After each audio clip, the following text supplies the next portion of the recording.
প্রণাম নারায়ণ, প্রণাম দেবী লক্ষ্মী, প্রণাম ব্রহ্মদেব, প্রণাম দেবী সরস্বতী। অদ্ভুত, অবিশ্বাস্য। কার্তিক, কৈলাসকে এরকম সজ্জিত দেখে আমি মন্ত্রমুগ্ধ।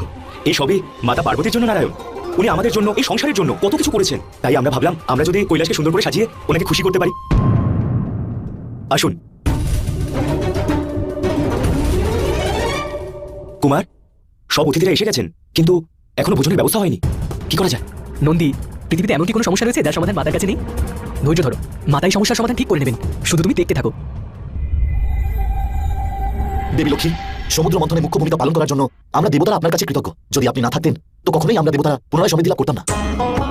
দেবী সরস্বতী, আমরা আপনার কাছেও কৃতজ্ঞ। যদি আপনি না থাকতেন তবে এই সংসার সমুদ্র মন্থন থেকে জ্ঞানরূপী অমৃত কোনোদিনও লাভ করতে পারত না। আর যদি মাতা পার্বতী আমাদেরকে এই ব্যাপারে না জানাতেন তবে আমরা কোনোদিনও আপনার মাহাত্ম্য বুঝতেই পারতাম না।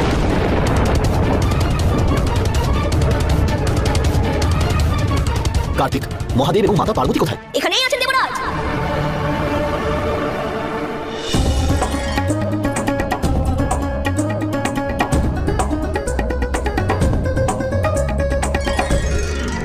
কৈলাস স্বামিনী রূপে আপনাদের স্বাগত জানানো আমার পরম সৌভাগ্য।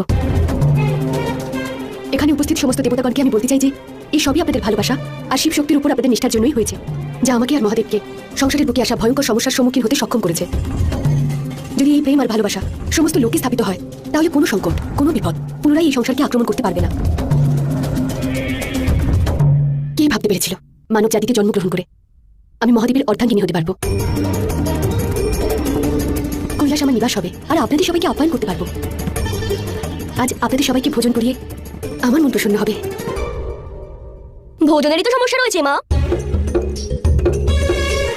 আমার মনে আছে বিনায়ক,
এই অক্ষয় পাত্র, যার কাছে এই পাত্র থাকবে জীবনে ভোজন আর খাদ্য সামগ্রীর অভাব তার কোনোদিনই হবে না। যখনই কোনো ব্যক্তি ক্ষুধা তৃষ্ণায় কাতর হবে তখনই এই অক্ষয় পাত্রে প্রয়োজন অনুযায়ী ভোজন প্রকট হবে। একটুও খাদ্য নষ্ট হবে না। দেখলে নদী, আমি বলেছিলাম না মাতার কাছে সব সমস্যার সমাধান রয়েছে।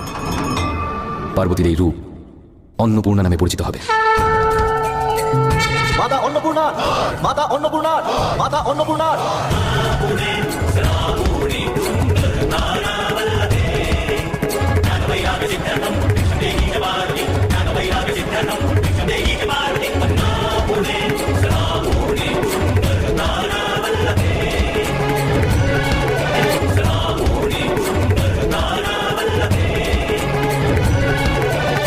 যখন আমরা ত্রিদেবীরা আলাদা নয় সমান, তাহলে সমস্ত সম্মান দেবী পার্বতী কেন পাচ্ছে?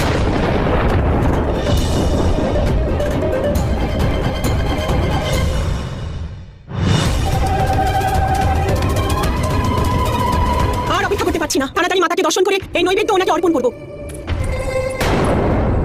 কি হলো, তুমি দাঁড়িয়ে পড়লে কেন? তাড়াতাড়ি চলো। আমরা মাতাকে দর্শনের জন্য কৈলাসে তো চলে এলাম, কিন্তু একবার দেখুন এই নৈবেদ্য আমরা মাতাকে নিবেদন করব। উনি মহাদেবী, মহাকালী। যদি ওনার সম্মানে আমরা এই নৈবেদ্য নিবেদন করি তাহলে সেটা কি উচিত হবে?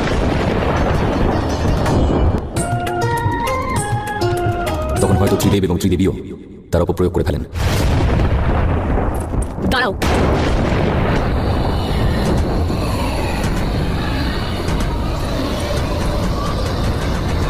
কোথায় যাচ্ছ? তোমরা কৈলাসে প্রবেশ করতে পারবে না। যখন ধন প্রচুর পরিমাণে হয় তখন তার অহং এত বিশাল রূপ ধারণ করে যে ব্যক্তির চেতনা হারিয়ে যায়। ইন্দ্রদেব, এই চণ্ডালিনী না কৈলাসে প্রবেশ করার জন্য চেষ্টা করছেন, কিন্তু বেশভূষা দেখে কৈলাসের মতো পবিত্র জায়গায় এনাদের মতো অসংখ্য জাতিদের কৈলাসে প্রবেশ করার অনুমতি প্রদান করুন। আমরা এখানে শুধুমাত্র একটা ইচ্ছা নিয়ে এসেছি, আমরা মাতা পার্বতীর দর্শন পেতে চাই। ওনাকে ওনাকে এই নৈবেদ্য অর্পণ করে আমরা নিজেদের বাসস্থানে ফিরে যাব। দূরে সরো, তোমরা চণ্ডালিনী, যাদেরকে স্পর্শ করাও শুভ নয়। তোমাদের মতো অচ্ছুত চণ্ডালিনী মাতাকে কিভাবে নৈবেদ্য নিবেদন করতে পারে? দেবরাজ ঠিকই বলছেন, আপনারা দয়া করে এখান থেকে চলে যান। না, আমরা মাকে দর্শন না করে এখান থেকে যাব না। যখন লক্ষ্মীর প্রভাব বৃদ্ধি হয় তখন বুদ্ধিরূপী সরস্বতী নিজের কার্য ভুলে যায়। যাদের মধ্যে বিদ্যা বুদ্ধির অভাব, তাদের কাছে সামান্যতম আশা করাও বৃথা। তোমাদের আজ জ্ঞান না থাকার ফলেই তোমরা সংসার থেকে বঞ্চিত হয়েছো, তারপরেও তোমরা কৈলাসে প্রবেশ করলে। আমি বলছি চলে যাও এখান থেকে। মাতা পার্বতী, আমাদের দর্শন দিন মাতা। মহাদেব, সেই ঘটনাক্রম আরম্ভ হয়ে গেল, যা না তো কেবল সমগ্র সংসারের জন্য প্রলয়কারী, এমনকি পার্বতীর জন্যও সংকটজনক।